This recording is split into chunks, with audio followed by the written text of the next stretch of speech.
him at the Royal London Hospital don't agree. For months, they fought with her to have his treatment withdrawn. And last night, all legal avenues ended.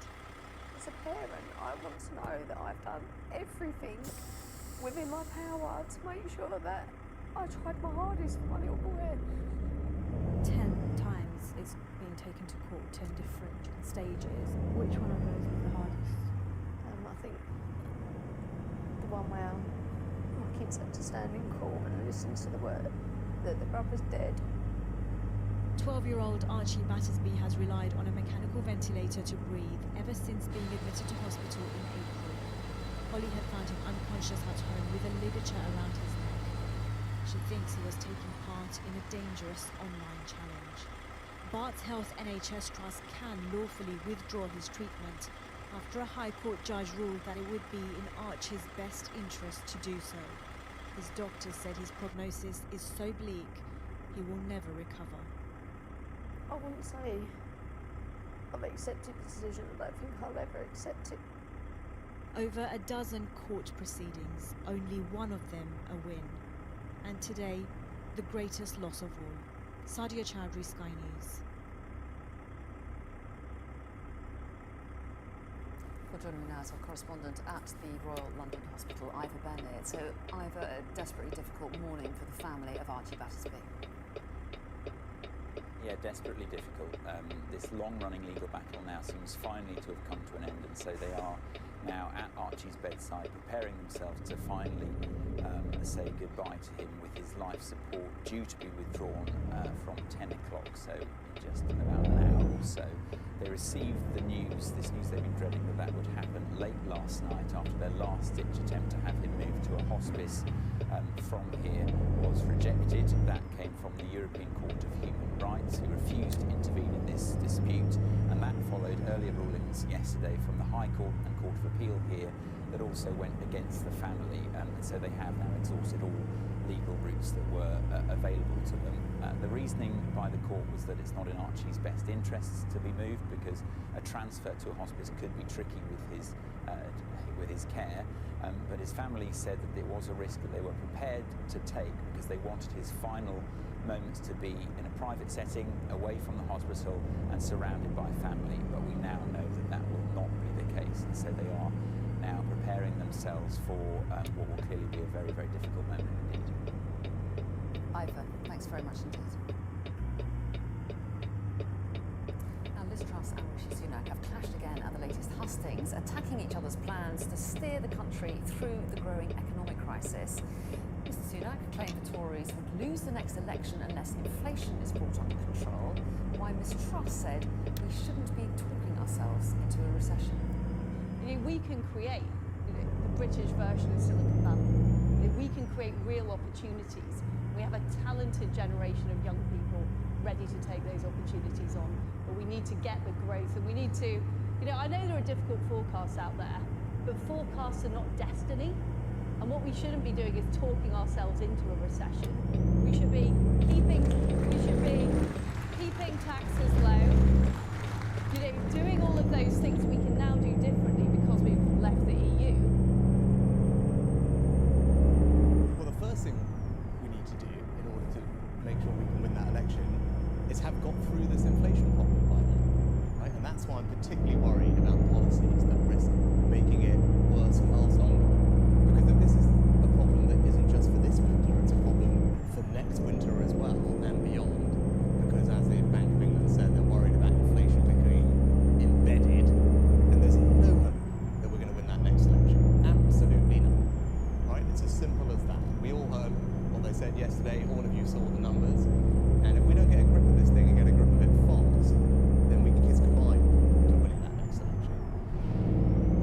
Well, our correspondent Rob Powell joins us once again from Westminster. So, Rob, the economy remains this big dividing line between the two candidates.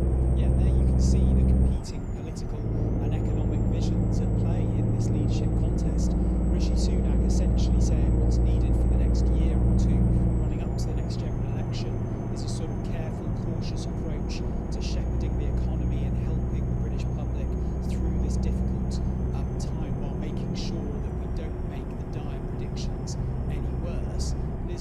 direct contrast to that, saying that these forecasts aren't necessarily guaranteed, that is not necessarily solid, it might not happen, and that if action is taken now, the country can avert that. Her saying that this is a time essentially to try something new for reform. Now, earlier when we had one Rishi Sunak supporting MP on for interview, Andrew Bowie, you asked him about those comments from Liz Truss that a recession can be averted, we shouldn't talk ourselves into one. This is what he said. We can't tell ourselves fairy tales either. I mean, as Rishi said just the other day, the red lights are flashing on the dashboard of the economy. And all experts across the world look at what's happening across the West, across the United States, across Europe, and here in the United Kingdom. And the situation is not good, which is why we can't just make blind assumptions about where we might be, or indeed tell ourselves that we're going to be able to cut taxes with no impact on the economy. That's simply not the case. Which is why we need somebody serious, competent, with a pragmatic and sensible plan to drive down inflation and grow the economy in the long term. Because if we don't do that, then we're only going to be passing on to future generations a great harm in terms of unfunded borrowing costs that they will have to pay back. And meanwhile, we know that our energy bills are going to go up. What are the two sides saying about how they might tackle that? Yeah, I think as much as inflation and growth and those sort of big economic issues will define and preoccupy the Prime Minister, whoever that person is, for the months and years ahead, what will be the immediate challenge that they face when they get into number 10 in September will be energy bills being whacked up in October and then going up again in January. And I think what we're starting to see this morning is potentially a difference in opinion of how both candidates would handle this.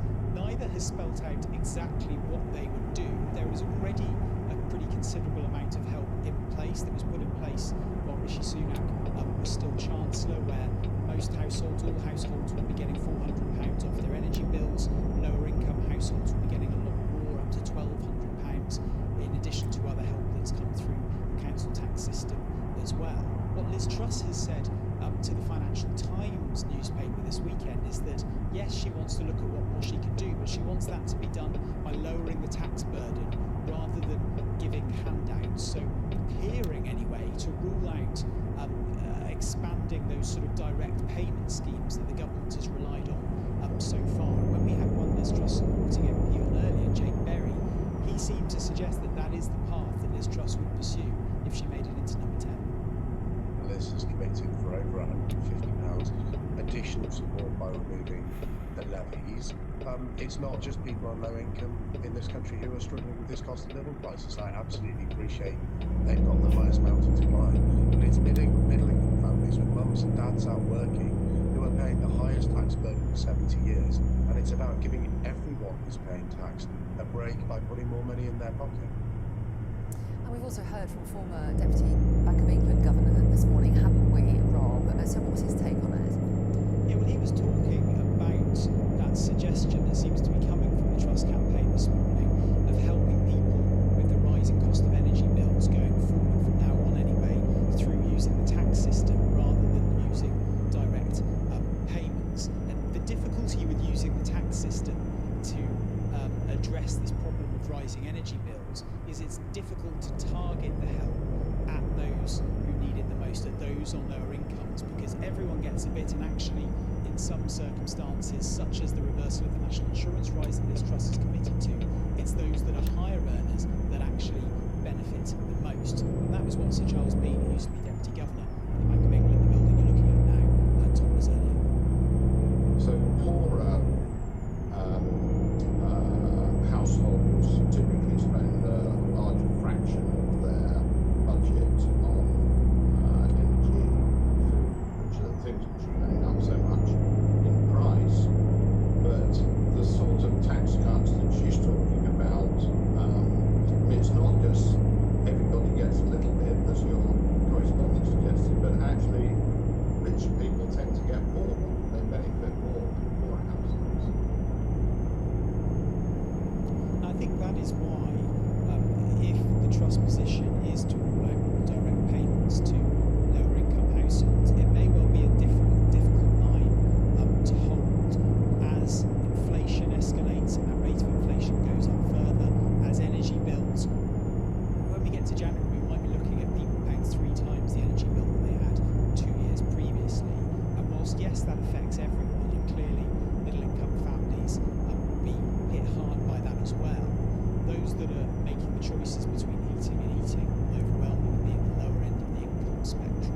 whether Liz Truss can address those facing the most acute problems just using the tax system, I think is in doubt, and they may well have to go back to using direct payments. Of course, the problem with that is where is the money coming from? Those forecasts from the Bank of England that we may be tipping into recession for most of next year, if not longer, mean that extra cash, if you like, not really extra cash, but the available money to use to spend on tax cuts and extra help may well not be there. And that is what Liz Truss is relying on for these tax cuts, and that's what either her or Rishi Sunak would rely on for any help with energy bills. So it's difficult to see where exactly the money comes from unless they increase borrowing, but then you're into the realm of whether they're breaking some of the self-imposed rules on borrowing that they have to abide by. So a very, very difficult situation for whoever comes into this job at number 10 next. The immediate pressing priority, though, I think is going to be energy bills. That is what's going to be occupying their entry when they get in. And I think after that, some of the bigger, broader economic questions about growth and inflation will start to take hold. Yeah, Rob, interesting stuff. It's going to be a really crucial few weeks, isn't it? Thanks very much indeed. I think about some other stories making the news this morning, and patients seeking medical help through the NHS 111 service have been warned of delays due to a cyber attack. The computer system outage has affected ambulance services, out-of-hours appointment bookings, and emergency prescriptions, and it may continue into next week. 10 people, including 3 children, have died following a house fire in the US state of Pennsylvania. Reports say one of the firefighters who responded to the blaze discovered the house belonged to his relatives, many of whom were killed. Rail passengers are being warned of further disruption to services next week due to planned strike action over pay and conditions. The ASLEF union says that train drivers will stage a 24-hour walkout on Saturday, the 13th of August.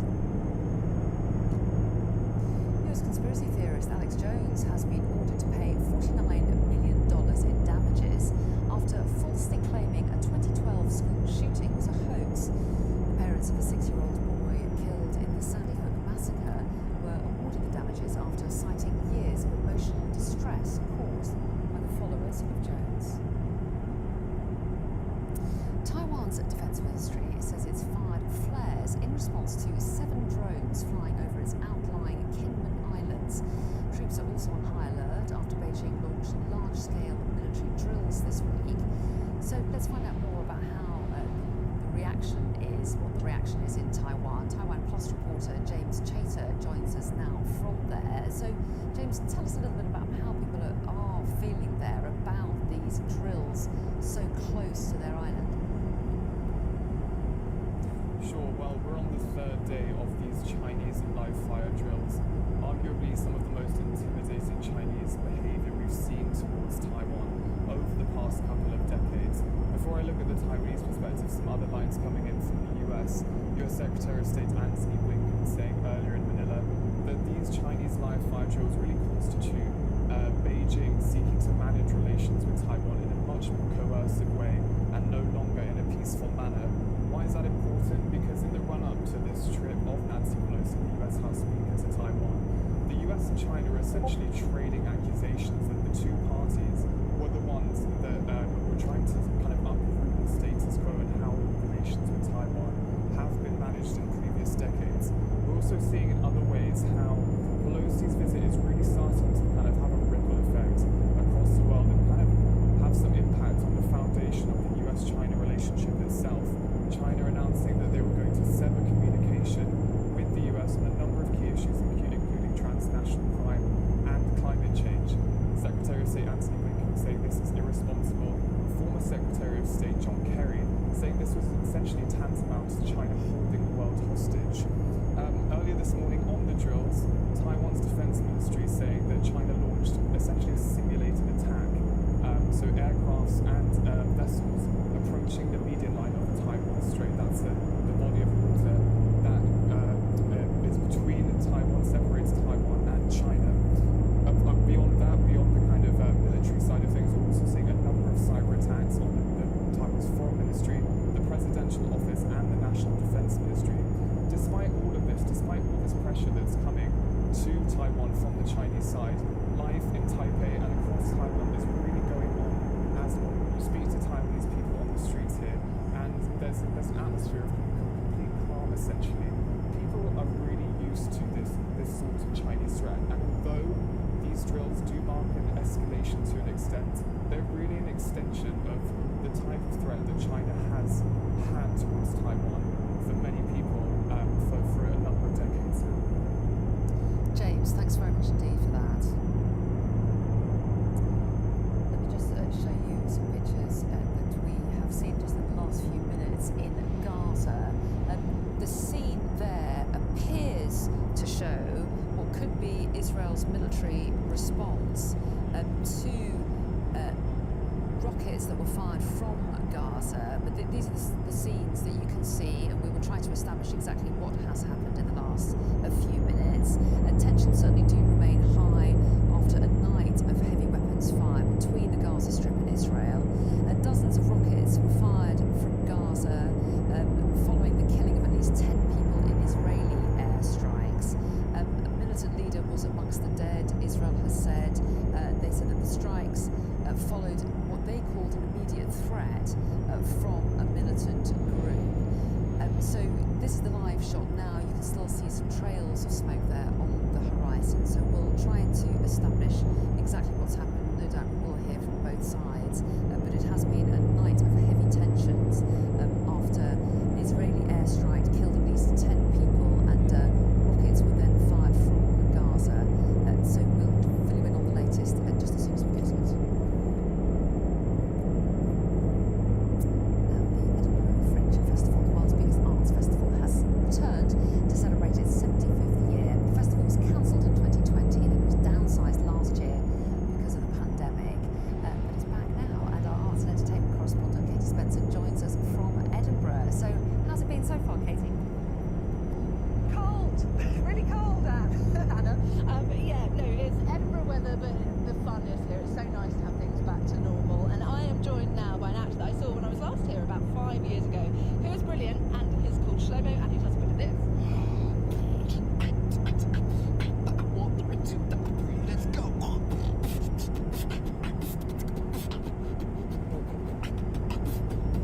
I'm trying to avoid doing my mum dancing, Shlomo. Let's do it. Do yourself. Do you? So it's beatboxing. It is a brilliant thing to go and watch you do this. You do it 2 different shows, one for kids, one for adults, don't you? So what's the difference? Explain. beatboxing for kids is at lunchtime. It's all about empowering young people to find their true voice, to be more true to who they really, really are. And I don't swear in that show. And then at 7 p.m. I do my solo piece, and it's a play that becomes a rave. And it's kind of a similar message. Like, I'm talking about mental health. I'm talking about how I had a really hard time with my mental health, and what helped me get back to where I am now, like back at work, back on stage, back doing my thing, was music, connecting with people, and just being open, like not feeling ashamed of who I am. So they're the same show, really.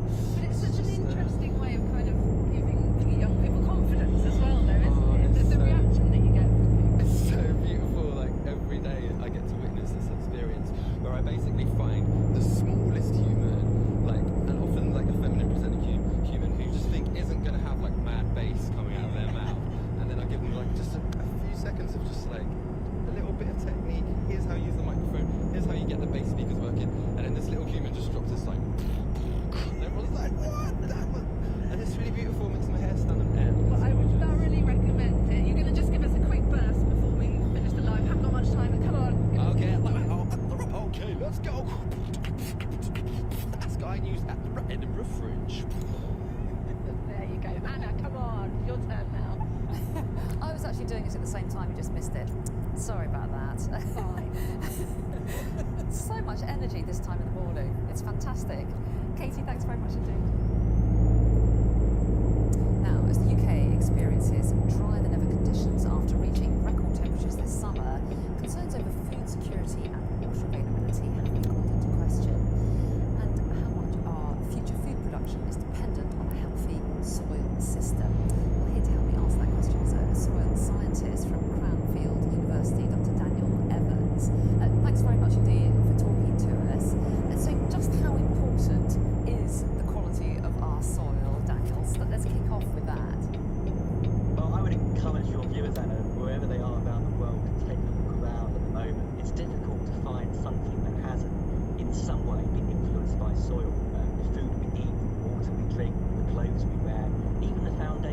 buildings. The ground beneath our feet is really indispensable. And our global soil resources support habitats and ecosystems.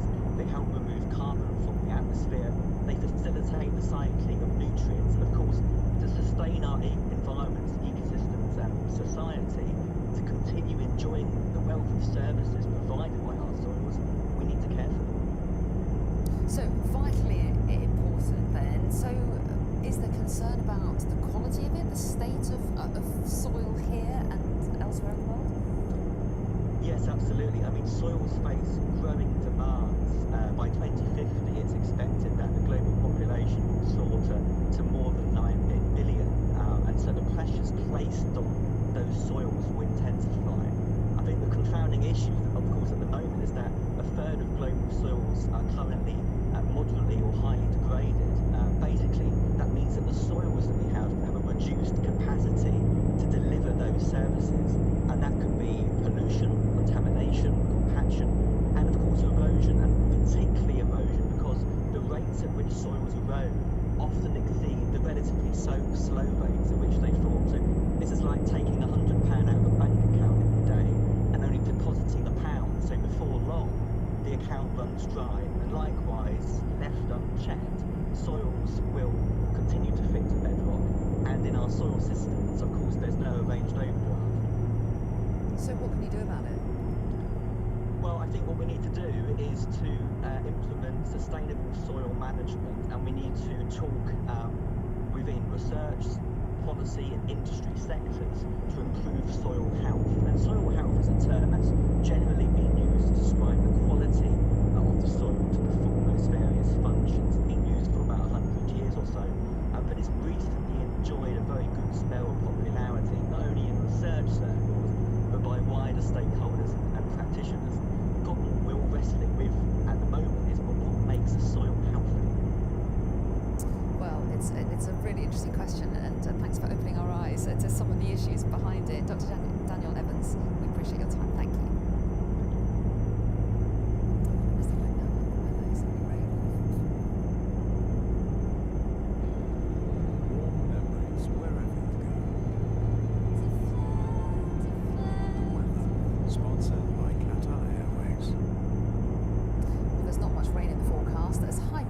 Bringing mostly fine, dry and settled weather, and things are set to turn hotter into next week. However, it will be a cool start this morning under largely clear skies. Further north and west will be cloudier and breezier with some rain. Outbreaks of rain will move east across northern Scotland today. A few light showers will affect parts of Northern Ireland, southern Scotland, Ireland and the far north of England. The bulk of England and Wales will be dry and sunny. The weather, sponsored by Airways. In sports, we'll be talking to Rachel Daly, the Lioness, after 9:30. Also, the much anticipated wait for the Premier League season is over. Arsenal start their campaign with a win. Plus, we'll bring you the goals from St Andrews as Birmingham got their first win of the Championship season, victory over Huddersfield last night. And we'll bring you news of the oldest gold medalist in Commonwealth Games history.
to remember, I became an amputee then have to go through 9 years of, you know, this is every day for me. My prosthetic leg is an aid for me to be able to walk just like everybody else.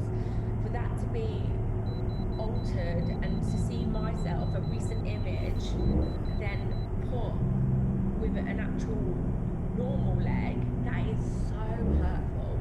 It's really damaging, and I just felt like the feelings that I've had over the past few days have just been, it's just not nice. It's just not nice at all.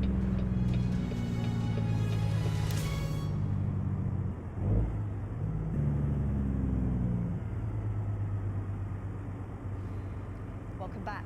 Goals, and tennis defeats coming up. This Sky News Sports Bulletin is brought to you by Vitality. Getting more people more active. Live life with Vitality.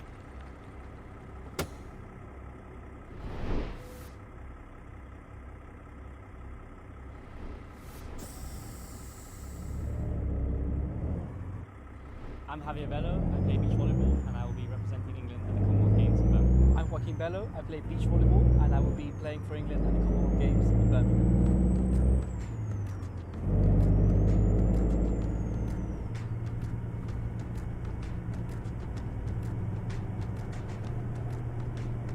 So a beach volleyball match is best of 3 sets to 21 points, with the third set being 15 points. But you have to win by 2 clear points. So the first contact in beach volleyball is the serve, and it's a very important skill because you don't only use it to put the ball in play, but you can also score an ace and cause problems for the opposition to score. So there are 2 kinds of services. One is a jump serve, and the other one is a float serve. In the jump serve, you want to throw the ball with as much topspin as possible, and you want to hit the ball at the highest possible point with as much speed and topspin as you can. So it would be a little bit like this. So with the float serve, we're more focused on placement on the court and also trying to get a flat contact on the ball without any wrist motion. So it would be a little bit like this. And the benefits of that is that you can be more precise and you take less risk than when you're going for power serve, so it's more of a safe play.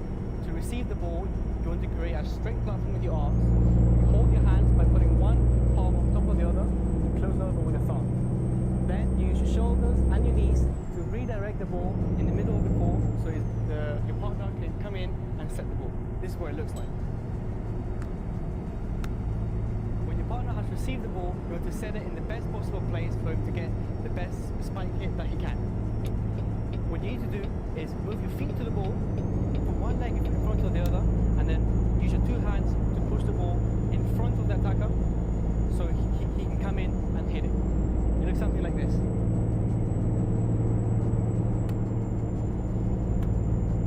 So now we get to the fun part, which is the spike. Once you have received the ball and your partner has set you, you want to get a nice long run up, to jump as high as you can, reach the ball from the highest contact point that you can reach, and you want to spike the ball downwards into the opponent's ball to score. So it will look a little bit like this.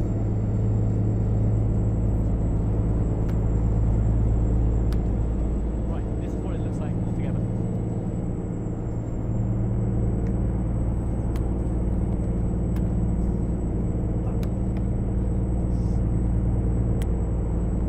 So when we were 6 years old, we started playing indoor volleyball with our dad, who coached our lives. And in the beginning, we first moved to England. We were around 10 years old. We played indoor in the winter and beach in the summer. And then around 2015, 2016, we started playing full-time beach. Having our dad as our coach has been a challenge in itself. It's brought about a lot of difficult moments, but overall it's been a huge advantage having him with us for such a long time. The fact that he knows us that well that, you know, we don't have any barriers and any lack of communication. We have him, we're available for him all the time. And yeah, I think it's really, really special that we have that relationship on and off. Playing with your brother is a great challenge. This Sky News Sports Bulletin is brought to you by Vitality.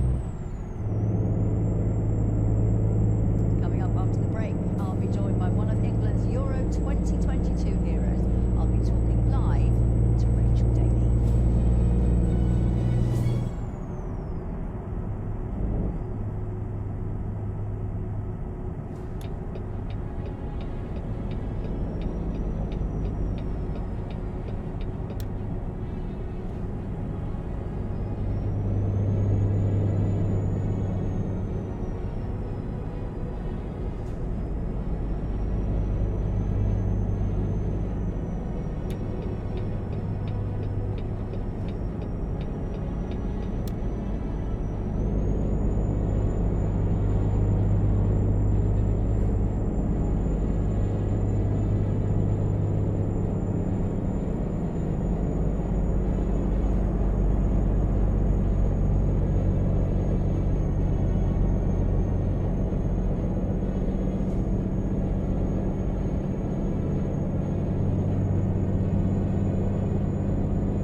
in this lovely little bubble, weren't you? And you're really enjoying yourselves, and then suddenly everybody goes home. Yeah, it's tough. Like, we have a group chat and everyone's texting it every day, you know, about how much we miss each other. It's weird because you spend every day for the best part of 9 weeks with each other. And then if they get taken away from you, it's quite weird. But we had such a good time, like even just off the pitch, things that we did to keep entertained and things. It was just such a great time, the whole journey. So, you know, sometimes it can get quite monotonous on camps, but this one was brilliant. Yeah, it looked like you guys were having such great fun all of the time. Now, there was a time when you thought that you wouldn't play for England again. It's almost like, you know, you'd given up on it. This must be like a dream come true and, you know, real reward for all of your hard work and perseverance. Yeah, definitely. I'm the type of person that's always going to keep going no matter what. And I think, you know, my whole aim was to prove people wrong, both my career from a little kid. So yeah, it's a really nice feeling for me and my family to get out there on the biggest stage right now, and you know, obviously bring back the Euros. Well, we've definitely prove people wrong. We've got some pictures of you, which are so cute, that your agent sent us when you were little. I mean, they are just adorable. You had a great teacher at school, didn't you? Who really championed women's football. How hopeful are you that one day all girls will have access to playing football at school, whether it's junior school or secondary school? Well, first of all, they're definitely not cute photos. But yeah, it's, you know, it's part of our journey and it's part of our aim to secure high schools and junior schools to really push girls football, because, you know, there's a lot of opportunity there, and as you can see, women's football is on the rise. It's in a great place at the minute, but it's still got a long way to go. We obviously sent out our letter to Rishi Sunak and Liz Truss, you know, stating what we want and what we think we deserve and what would be required in order for girls to keep playing and enjoying the sport. So it's massive. We're on the right path, but we're not there yet. Did you get any response to that letter from either one of those? I believe so, yes. I'm not sure we're allowed to disclose it, but yeah, I think it's definitely pushing the right way. Oh, interesting. Right, I need to ask a question. Whose idea was it to crash the press conference when Serena Wiegmann was there doing her winners' press conference and you all came in doing the conga and singing It's Coming Home? Whose idea was that? Was it yours? No, do you know what? I actually don't know whose it was, because we were all just singing and dancing in the changing rooms. Drinks were flying everywhere, and then someone, I think it might have been Kira Walsh, was just like, let's go, and we all just went. But I can't even begin to tell you how it came about, and then obviously Mary and Lucy getting on the table was even better, but you know, it just felt right, I guess. Yeah, and I was told that Serena absolutely hates that song, so that's why you did it. Is that right? Yeah, she doesn't like stuff like that, so it's probably more the reason why we actually decided to do it. Now, you were leading the celebrations, definitely in Trafalgar Square. How did the Tina Turner River Deep Mountain High song, how did that become the sort of anthem for the team? Because I've seen loads and loads of videos on social of that song. Well, as much as it is Tina Turner's song, I love Celine Dion, and I used to listen to her on my way to games and training when I was a kid. So before every game I listened to Celine Dion, different songs, doesn't matter which. And it just makes me feel like I'm a little girl again playing football, and there was no worries, no stress, and you were just free and happy. And I don't know how it came about that I listened to Celine Dion, and then that song was played on the bus one time, and I started singing at the top of my voice, and it just became a thing. After every single game, we were in the change rooms, and everyone was like, "Rich, River Deep Mountain High," and it would just come on, and then we would just all, the way you saw us at Trafalgar Square was the way we were in the changing rooms. So for us, it probably looks choreographed, but we did it every game. So yeah, I don't know how I managed to get up in front of 7,000 people, never mind the rest of the world watching, to do that, but it was a lot of fun. And are you a good singer? Because I had my back to it, and I saw you had the microphone, and I had my back to you then. I thought you were actually singing. Were you actually singing into the microphone, or was it Tina Turner? So I was singing, but it was definitely overpowered by Celine Dion's voice. So no, I'm not a very good singer. But you enjoyed it, which is the main thing. So what happens now? What's the plan now? Presumably you've got to dash back to the Houston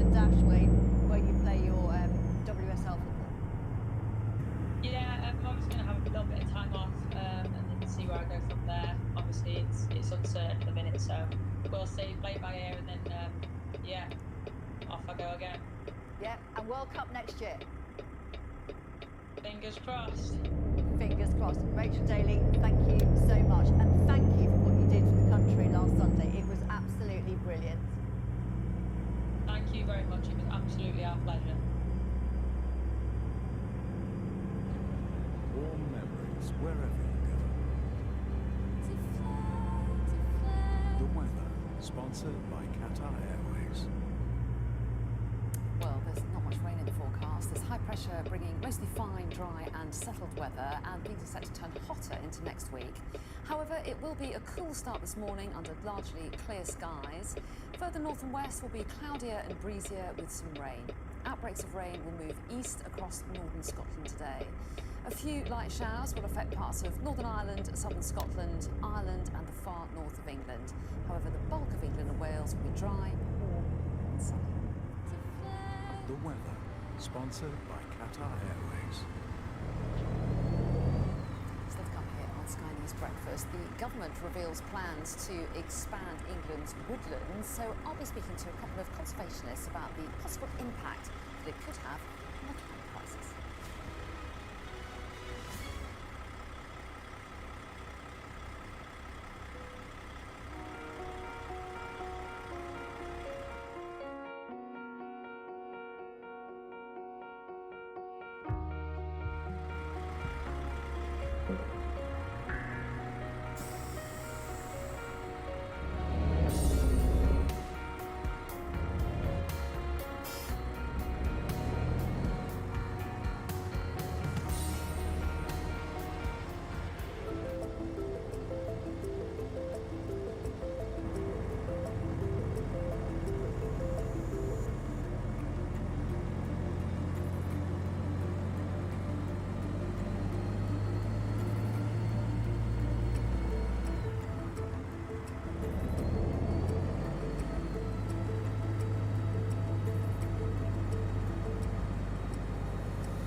based here in Washington, D.C. Well, the plan seems to be to head to the police station where the policeman who fired the shots was based. And everything you know, his memories is all gone. In almost every corner, this town has been completely destroyed by the fire.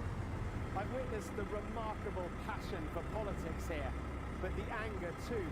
We have to get Trump out of the White House. Is this the moment to reform gun laws? You know, it's easy to go to politics. It's important. It's at the heart of the issue. I get that that's where the media likes to go. It's not. It's where many of the people we've talked to here like to go. I report on the biggest stories from around the world. This is a town that is effectively encircled by the Russians. You say it's all fabrication, what's happening in Butcher?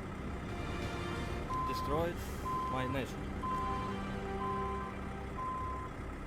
We take you to the heart of stories that shape our planet. I can hear now quite a few explosions in the distance here in Jerusalem. A very violent series of confrontations here. What do you think of ISIS? Everybody here knows the truth of ISIS.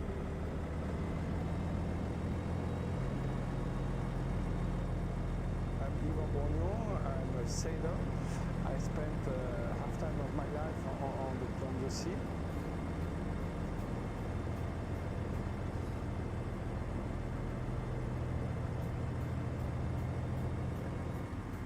We have a factory who can convert this plastic to energy. So after, at the end, we can minimize the footprint carbon of the boat.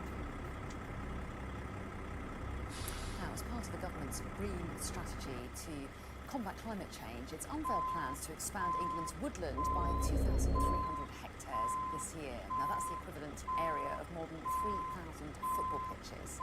Well, joining me now are the Chair of England's Community Forest, Paul Nolan, and the Woodland Trust's Nick Selwood. So very good morning to both of you. Paul Nolan, first of all, tell us a little bit more about the plans, what's being proposed here.